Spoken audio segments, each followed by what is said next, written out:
A nossa aula de hoje é sobre a Lei 11.445 de 2007, que institui a Política Nacional de Saneamento Básico no Brasil.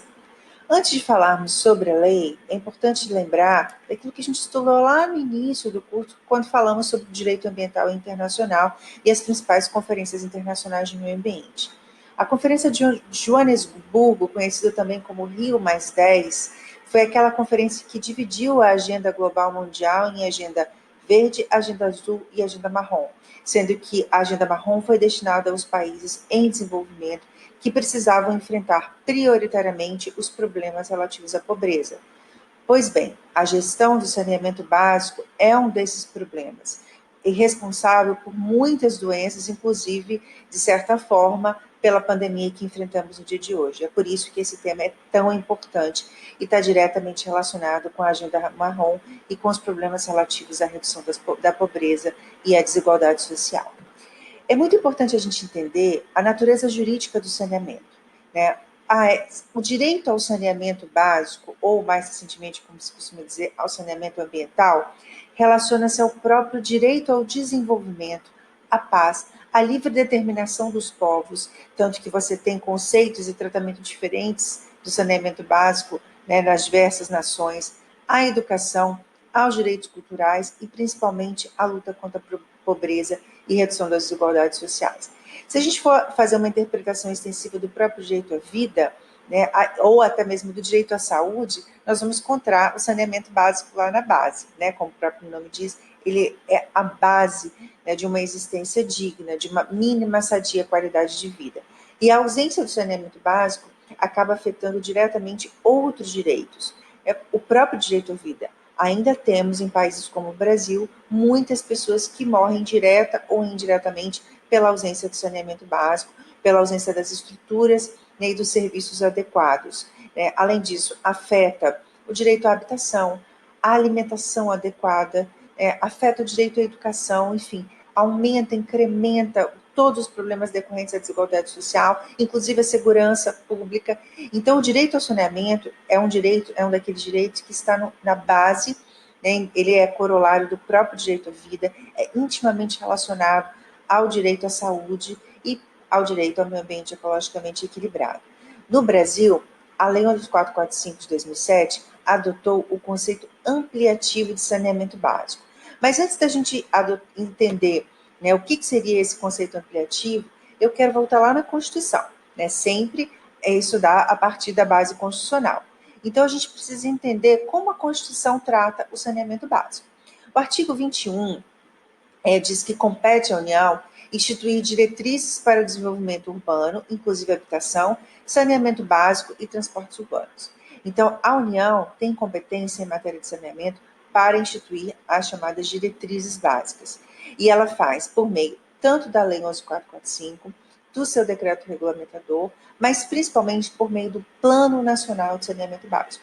Os planos, como eu disse, são instrumentos de planejamento que visam, né, dentro daquela lógica da regulamentação à execução, viabilizar a efetiva implementação da política.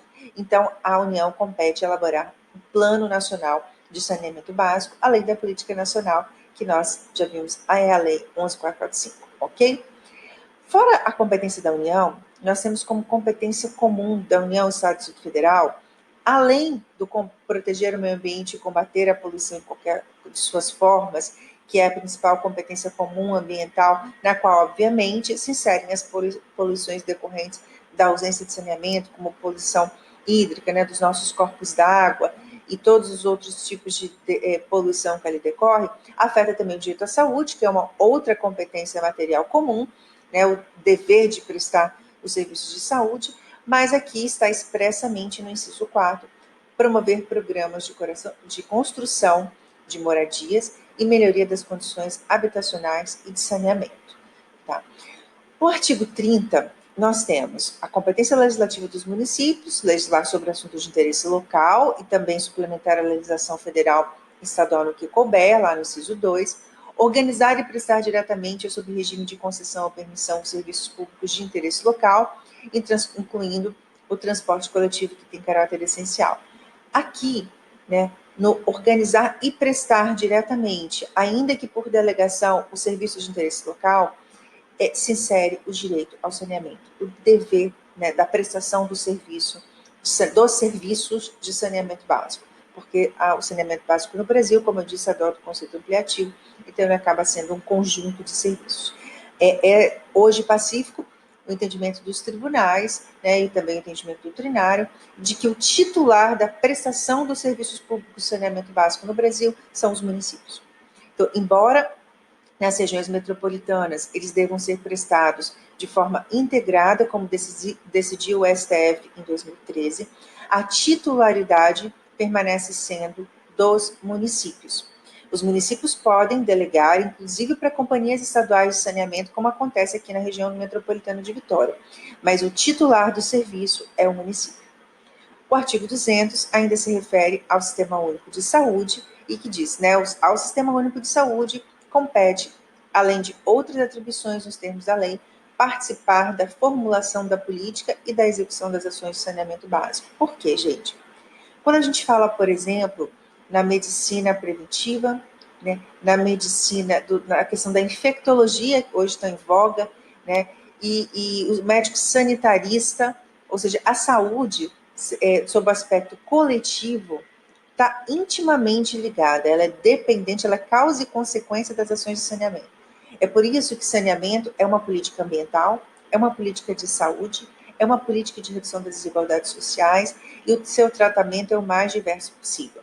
A Lei 11.445, ela tem uma forma semelhante àquela que eu passei para vocês, ela traz conceitos alimentares, objetivos, diretrizes, ela traz um sistema, né, sistema de informações, porém, ela também é uma lei do direito administrativo. Ela traz os instrumentos contratuais, os atos administrativos relativos à gestão do saneamento. Então, os instrumentos de gestão de saneamento previstos na Lei 11.445 são instrumentos muito relacionados ao estudo típico do direito administrativo, porque ali a gente está falando de prestação dos serviços públicos. Inclusive, os princípios dos serviços públicos são aplicáveis também ao saneamento básico, já que ele é um conjunto de estruturas, né, voltadas à prestação de determinados serviços, como a gente vai ver, né, a seguir. Mas ainda, antes de entrar no conceito ampliativo de saneamento básico, assim que eu conseguir passar o slide, eu quero ainda falar dos fundamentos infralegais do saneamento, né? Além desses constitucionais que a gente já viu, infraconstitucionais, melhor dizendo, além dos fundamentos constitucionais que nós acabamos de ver, do artigo 21, artigo 23, artigo 30 da Constituição, nós temos ainda a própria Política Nacional de Recursos Hídricos, que, embora não integre o conceito de saneamento, também está intimamente relacionada, porque são as nossas bacias hidrográficas e os nossos recursos hídricos a fonte de captação e distribuição, né, da água potável, bem como o local, muitas vezes, de destinação dos efluentes decorrentes do tratamento de esgoto, né, ou de resíduos sólidos. E por isso, infelizmente, não deveriam ser, mas são. E por isso, há uma íntima relação entre essas políticas. Né? A gente já viu que no direito ambiental tudo funciona se na natureza tudo funciona de forma interdependente, as políticas ambientais também, consequentemente, são interdependentes. No caso da política de recursos hídricos, há uma relação ainda mais íntima com a política de saneamento básico. Além disso, a gente tem as políticas estaduais, municipais, os planos nacional, estaduais e municipais. A gente tem o Decreto Federal 7404, a Política Nacional de Resíduos Sólidos e o Decreto Federal 7404, que regulamenta a Política Nacional de Resíduos Sólidos, políticas nacionais, estaduais e municipais de gestão de recursos hídricos, de limpeza urbana, de manejo de resíduos, né, acordos setoriais, padrões de qualidade ambiental, normas técnicas, enfim, a gente tem um vasto regramento jurídico aí aplicável ao caso. Agora sim, finalmente, nós vamos falar sobre esse tal conceito ampliativo de saneamento básico no Brasil. Se vocês pensarem nas competências tradicionais das companhias estaduais de saneamento, aqui no Espírito Santo nós temos a CESAM, vocês vão encontrar que as competências dessas companhias, elas se referem à captação, tratamento e distribuição de água potável, a coleta, tratamento e destinação ambientalmente adequada de esgoto sanitário. Então, tradicionalmente, saneamento básico no Brasil estava relacionado a esses serviços, água e esgoto. Agora, o saneamento básico a partir de 2007, né, eu falo agora, mas a partir da Lei 11.445 de 2007, saneamento básico no Brasil passou a ser, então, muito mais do que simples tratamento, né, distribuição, coleta e destinação de água e esgoto, tá? Nós temos, então, a adoção do conceito ampliativo de saneamento básico, que engloba, basicamente, essa conjunção de 4 serviços públicos. Então, segundo o artigo 3º, inciso 1 da Lei da Política Nacional de Saneamento Básico, saneamento básico é o conjunto de serviços, infraestruturas, instalações operacionais e, mais recentemente, ela foi alterada para incluir também a fiscalização sobre a prestação desses serviços, que envolvem o abastecimento de água potável, esgotamento sanitário, limpeza urbana e manejo de resíduos sólidos, drenagem e manejo de águas pluviais urbanas. A integração desse conjunto de serviços no conceito de saneamento básico foi algo muito importante, né, no Brasil. Vocês não vão se recordar, são muito jovens, mas quando eu era criança eu ainda me lembro de obras, né, porque as obras de saneamento básico normalmente são obras que causam um impacto, um transtorno muito grande, porque são, né, colocação de tubulação, então são obras que destroem vias e tudo mais. E às vezes acontecia com muita frequência você ter obras destinadas, por exemplo, à instalação dos canos de água e esgoto, mas não havia uma preocupação com a drenagem. Por isso você tinha logo depois da obra uma enchente, uma inundação, né, e tudo se alagava porque você não tinha a adequada preocupação com a drenagem. Por outro lado, ainda que você tenha drenagem, uma política mal implementada, né, uma inadequada política de gestão dos resíduos sólidos, limpeza urbana e manejo de resíduos, ela vai implicar no entupimento de bueiros e todos esses problemas que até hoje a gente vê. Se mesmo com a lei que integra a prestação de serviço, a gente ainda vê, né, por exemplo, a destinação inadequada dos resíduos como uma das principais causas das enchentes e catástrofes urbanas relativa às chuvas torrenciais, imagine se a gente não tivesse essa integração.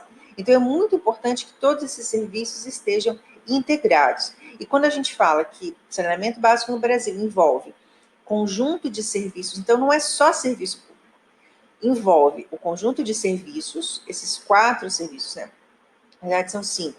Abastecimento de água potável, esgoto sanitário, limpeza urbana e manejo de resíduos sólidos, porque são serviços divididos em etapas distintas, drenagem e manejo das águas pluviais, tá? Então, a hora que você vai planejar, por exemplo, uma obra que envolva melhoria de saneamento básico, né, aumento da rede de coletora de esgoto, por exemplo, você tem que planejar pensando simultaneamente em todos esses serviços de forma integrada, para que, né, as obras sejam mais eficientes e depois a prestação do serviço seja mais eficiente também, tá?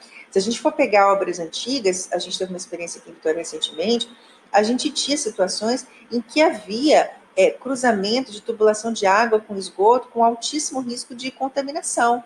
Então, assim, é muito importante que haja esse planejamento integrado e conjunto, né, destinação in natura, de esgoto in natura, né, no nosso mar. Então, assim, é muito importante que esses serviços sejam planejados de forma integrada para que a gente tenha políticas mais efetivas, né?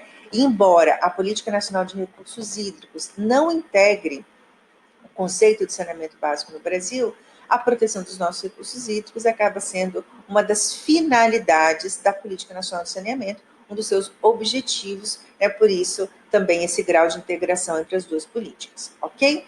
Esse slide aqui eu tirei de uma palestra que foi ministrada no antigo Ministério das Cidades, né, na Secretaria Nacional de Saneamento Ambiental, que existia, que depois foi extinta também, mas é importante, ela traz um panorama geral dos instrumentos previstos na Lei 11.445, tá? Então, aqui a gente tem o conceito de saneamento básico, né, esse conceito ampliativo que a gente já viu. A gente viu, ela prevê também os instrumentos de planejamento. Então, é uma obrigatoriedade do titular de saneamento definir a sua política de saneamento. Então, os municípios, eles precisam ter as suas leis municipais, as suas políticas municipais de saneamento, mas também precisam ter o seu plano municipal de saneamento, inclusive como condição para a obtenção de recursos, né, e para a participação de todo o sistema de financiamentos previstos no Plan SAB, que é o Plano Nacional de Saneamento Básico. Um instrumento muito importante que é previsto na Constituição, mas também foi muito utilizado pela Lei 11.445 e seu regulamento, são os instrumentos de cooperação federativa, em especial os consórcios públicos. Durante muito tempo, assim que, principalmente a partir de 2010, quando foi lançada a Política Nacional de Resíduos Sólidos, eu ministrei várias palestras, Brasil afora, fui até para Rondônia falar sobre isso, que é a relação íntima entre a Lei 11.107, que é a política nacional, que institui, né, os consórcios públicos, e as políticas urbano-ambientais, principalmente as políticas de saneamento básico e resíduos sólidos. Por quê? Porque os sistemas, as obras e sistemas e o funcionamento do serviço de saneamento básico, tanto do saneamento básico quanto do manejo de resíduos sólidos, são algo custoso. E a gente sabe que os municípios são o ente mais pobre da federação, eles ficaram com a menor parcela, né, na distribuição constitucional de receitas. E por isso, sendo essa competência preponderantemente municipal, o ônus de arcar com esse serviço sobrecarrega muitas vezes o município e muitos municípios não têm a menor condição de prestar esses serviços. Então, um dos instrumentos que mais pode auxiliar os municípios a viabilizarem a prestação adequada dos serviços de saneamento básico, assim como a gestão dos seus resíduos sólidos, que integram aqui o conceito de saneamento básico, mas tem uma regulamentação específica na Lei 2.305, é por meio dos consórcios públicos. Né? O consórcio público é uma forma de cooperação federativa voluntária, que está prevista lá no artigo, lá no princípio da cooperação federativa, né, artigo 243 da Constituição, e que fala da possibilidade dos municípios, dos entes da federação, prestarem esses serviços de forma associada, né, visando, enfim, a consecução de interesse comum. Então, nesse caso, você pode ter consórcios municipais de saneamento, e aí quantos municípios vários, mais o Estado, né, unidos para viabilizar a prestação adequada dos saneamentos básicos. E como a gente, do saneamento básico, como a gente já viu, né, os consórcios, vocês já estudaram no direito administrativo, os consórcios públicos previstos na Lei 11.107, eles exigem a criação de uma terceira pessoa jurídica, ou seja, além da pessoa jurídica própria dos entes que integram o consórcio, vários municípios, estados, município, estado e união, você tem que criar, então, uma pessoa jurídica, que se ela tiver personalidade jurídica de direito público, vai ser uma autarquia interfederativa ou multifederada, e se ela tiver personalidade jurídica de direito privado, será uma associação civil. No caso do saneamento básico, o modelo mais comum, ultimamente, tem sido escolhido, né, tem sido utilizado, é o da autarquia interfederativa, porque no caso do saneamento básico, como se há a possibilidade de prestação do serviço e a necessidade de exercício do poder de polícia, ter uma pessoa jurídica com personalidade jurídica de direito público, sujeita ao regime jurídico administrativo, por vezes atende melhor. Mas a gente tem tanto autarquias interfederativas, quanto também associações civis, nesse caso somente para execução dos serviços de saneamento. Então, o consórcio público, né, na Lei 11.445, assim como também na Lei 11.305, ele passa a ser um instrumento muito importante que pode viabilizar economicamente a prestação adequada desses serviços públicos. Além disso, a gente tem todo um sistema de regulação, né, as agências reguladoras, tanto no âmbito nacional quanto as estaduais, que muitas vezes têm auxiliado os municípios, nem todo município tem condições de criar uma agência reguladora municipal, né, uma autarquia também em regime especial, com autonomia administrativa. Então é complicado, muitas vezes, para o município que não tem recursos, criar mais essa pessoa jurídica. Então, muitas vezes, ele firma parcerias, né, convênios com as autarquias estaduais que vão fazer a regulação desse serviço também no âmbito municipal.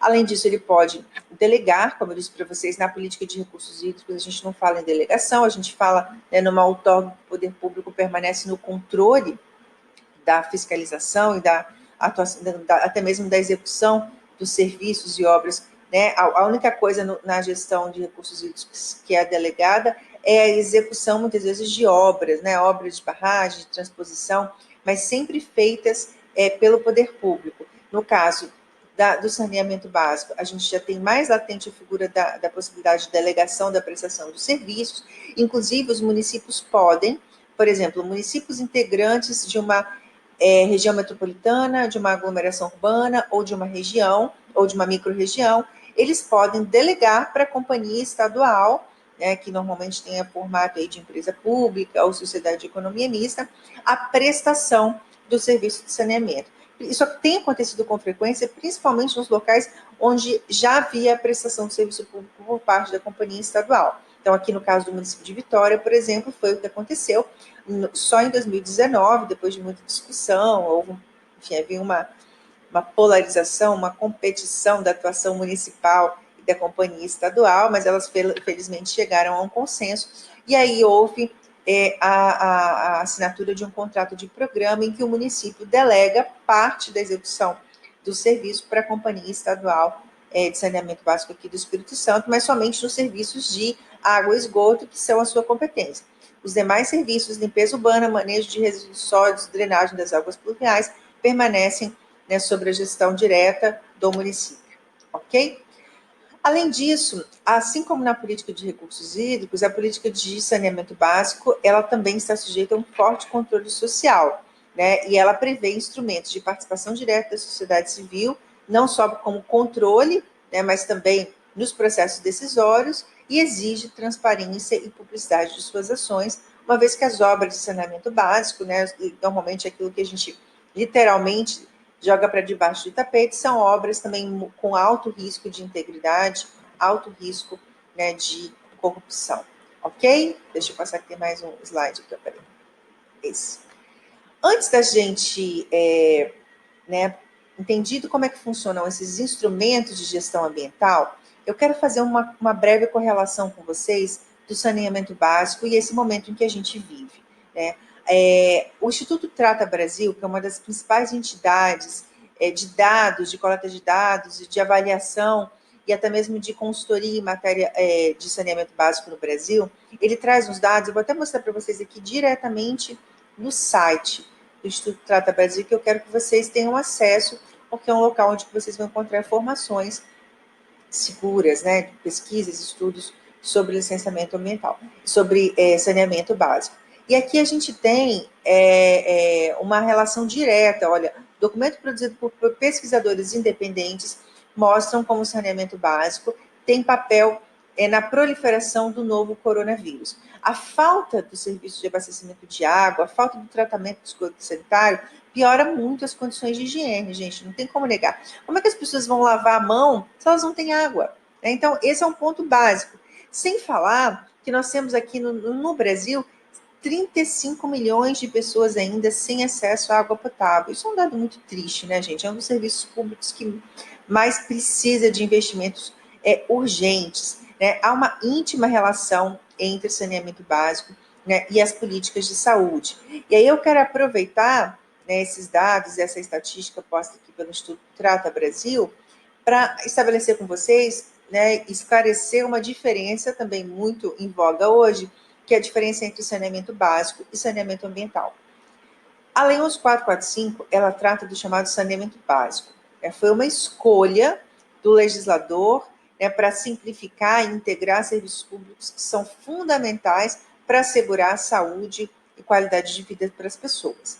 Agora, o conceito de saneamento ambiental, ele é mais amplo do que o conceito de saneamento básico. Né, ó, eu até coloquei aqui um trecho de um dado também posto pelo Instituto Trata Brasil, que diz o seguinte: a simplificação dos serviços postos pela Lei 11.445 não assegura plenamente o que nós chamamos de salubridade ambiental. É previsto que não consiste somente naquele serviço enumerado, mas diz respeito a todo tipo de controle de doenças, controle de pragas, né, controle de vetores, tudo que diz respeito ao controle, né, de doenças, que o objetivo é assegurar a chamada salubridade pública, inclusive no meio ambiente de trabalho, inclusive no que diz respeito a ambientes livres de pressão psicológica, né, que nos assegure liberdade psicológica. Então, tudo isso diz respeito ao conceito de saneamento ambiental.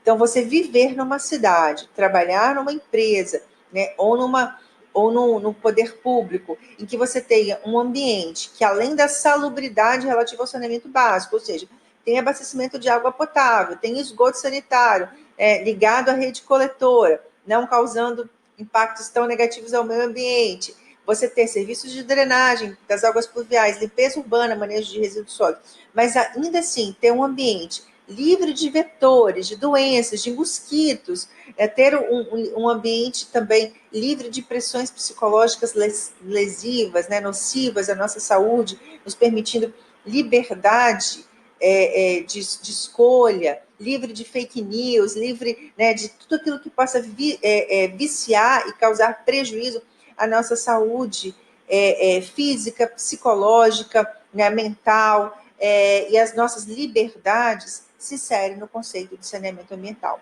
Eu aqui coloquei duas imagens, né? Aqui uma pesquisadora fazendo coleta para avaliar a qualidade da água e a presença, por exemplo, de micro-organismos que possam causar danos à nossa saúde. E depois eu coloquei aqui aquela foto do macaco bugio, não sei se vocês se lembram, quando a gente teve um novo surto de febre amarela, e que algumas pessoas chegaram a matar os macacos, né? Então, eu quero aproveitar essa distinção entre saneamento básico e saneamento ambiental e essa íntima correlação que existe entre as doenças para dizer para vocês que os animais, eles são, e algumas plantas, por exemplo, algas marinhas, eles são bioindicadores. Na verdade, eles são um alerta que a natureza nos dá de que a coisa não está indo bem. Então, se começa a haver mortandade de macacos, por exemplo, no caso do surto da febre amarela, isso significa que o vírus está ali, que o mosquito está ali. Né? E ele vai nos avisar. Então, saia daqui, né, se proteja, tome vacina porque a coisa está grave.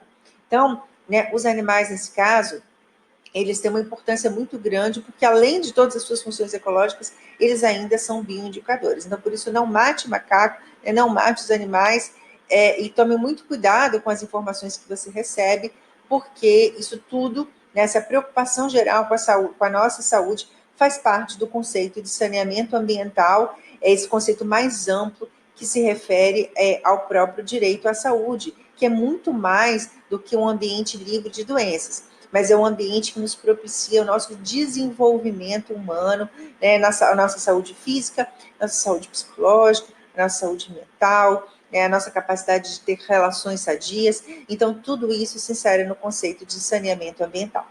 Agora, para a gente encerrar, vou resolver rapidamente duas questõezinhas com vocês, só um ping-pong para a gente exercitar o conteúdo da aula de hoje. A primeira traz o decreto 7217/2010, que é o decreto que regulamenta a Lei 11.445 de 2007, a Política Nacional de Saneamento Básico. Então, segundo o decreto 7217/2010, no caso do inadimplemento pelo usuário do pagamento devido pelo serviço de abastecimento de água, esse serviço poderá ser interrompido pelo prestador após aviso e comprovação do recebimento e antecedência mínima da data prevista para a suspensão de... Qual é o prazo de suspensão? 30 dias. Tá? Então, é importante que essas datas que estão previstas, infelizmente, às vezes algum examinador cobra, é importante que a gente saiba que a Lei 11.445 e o Decreto 7217 também regulamentam o usuário pagador, a prestação de serviços, né, enfim, tanto sob a ótica do usuário, consumidor do serviço, quanto também do poder público, e esse prazo, então, é um prazo de 30 dias. Essa questão também diz respeito ao próprio conceito de saneamento básico, e ela foi objeto da prova da OAB de 2014. Então, nos termos da Lei 11.445 de 2007, Diretrizes Nacionais para o Saneamento Básico, assinale o serviço que indica, assinale a alternativa que indica o serviço público que não pode ser considerado como saneamento básico. Letra A, esgotamento sanitário. Letra B, manejo de águas pluviais urbanas. Letra C, limpeza urbana. Letra D, administração de recursos hídricos. A resposta aqui é a letra D, porque, como eu disse para vocês, embora haja uma íntima relação entre a Política Nacional de Recursos Hídricos e a Política Nacional de Saneamento Básico diz respeito à captação, tratamento e distribuição da água potável. A gestão dos nossos mananciais, a gestão dos recursos hídricos é objeto da Política Nacional de Recursos Hídricos, na Lei 9433, e ela não integra o conceito de saneamento básico, tá bom? Então, terminamos a nossa aula sobre saneamento básico de hoje. Até a próxima.